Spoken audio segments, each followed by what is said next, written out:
ស្វាគមន៍មកកាន់កម្មវិធីព័ត៌មានអន្តរជាតិរបស់ God 55 Media ថ្ងៃនេះMBP ញ៉ាំស្រស់មែនទែនបន្ទាប់ពីបាសេឡូណាប្រកួតចាញ់កាលពីម្សិលមិញដោយចាញ់សេវីឡាដោយលទ្ធផល4-1ធ្វើឲ្យគេមិនអាចឡើងទៅគ្រប់គ្រងកំពូលតារាងបានទេមានតែបើចាំអ៊ុតមើលបាទការប្រកួតលើកក្រោយទៀតតែប៉ុណ្ណោះរៀលម៉ាឌ្រីតបានធ្វើបានល្អបាទបច្ចុប្បន្ននេះកំពុងតែគ្រប់គ្រងកំពូលតារាងឡាលីហ្គាដែលមាន21ពិន្ទុស្របទេបាសេឡូណាគឺអាចនិយាយបានថាមានតែ19ពិន្ទុទេដែលគ្រប់យ៉ាងវាបានរសាយបាត់ទៅហើយvàoកាលពីយប់មិញវីឡារៀលស្ថិតនៅក្នុងចំណាត់ថ្នាក់ទី3មាន16ពិន្ទុហើយរៀលបាទីសដែលមាន God Anthony បាននៅក្នុងក្រុមនោះធ្វើបានល្អខ្លាំងវាយបកយកឈ្នះអេស្ប៉ាញ៉ុលលទ្ធផល2-1វិញមាន15ពិន្ទុ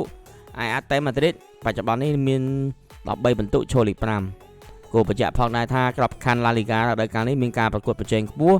ដោយក្រុមវីឡារៀលនិងរៀលបាទីសបានកំពុងតែលេងបានល្អ